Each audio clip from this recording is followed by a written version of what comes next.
psyche allow it to experience an endless realm of dimensions. Experience in one dimension in no way negates existence in another. You have been trying to squeeze the soul into tight concepts of the nature of existence, making it follow your limited beliefs. The door to the soul is open, and it leads to all the dimensions of experience.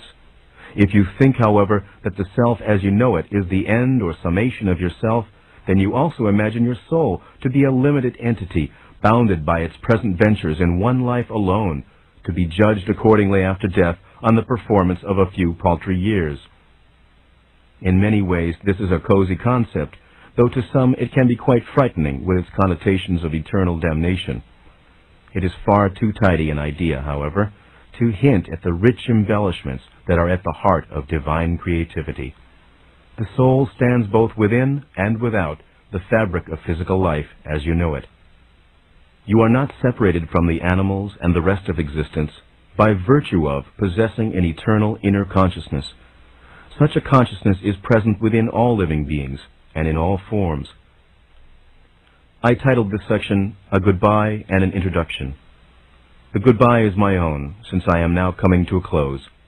The introduction applies to each of you, for I hope that you will now be able to meet yourself face to face with a greater understanding of who and what you are.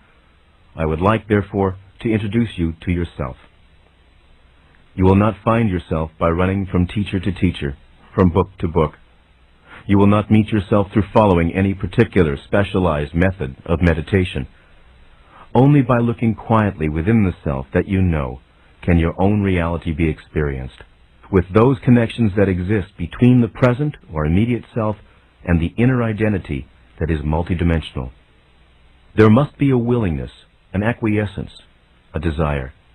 If you do not take the time to examine your own subjective states, then you cannot complain if so many answers seem to elude you. You cannot throw the burden of proof upon another, or expect a man or teacher to prove to you the validity of your own existence. Such a procedure is bound to lead you into one subjective trap after another. As you listen to these words, the doorways within are open. You have only to experience the moment as you know it as fully as possible, as it exists physically within the room or outside in the streets of the city in which you live. Imagine the experience present in one moment of time over the globe. Then try to appreciate the subjective experience of your own that exists in the moment and yet escapes it, and this multiplied by each living individual. This exercise alone will open your perceptions, increase your awareness, and automatically expand your appreciation of your own nature. The you, who is capable of such expansion, must be a far more creative and multidimensional personality than you earlier imagined. Each of you should in one way or another sense his own vitality in a way quite new to him, and find avenues of expansion opening within himself of which he was earlier unaware.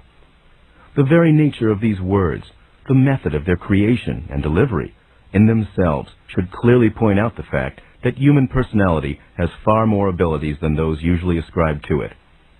By now you should understand that all personalities are not physically materialized.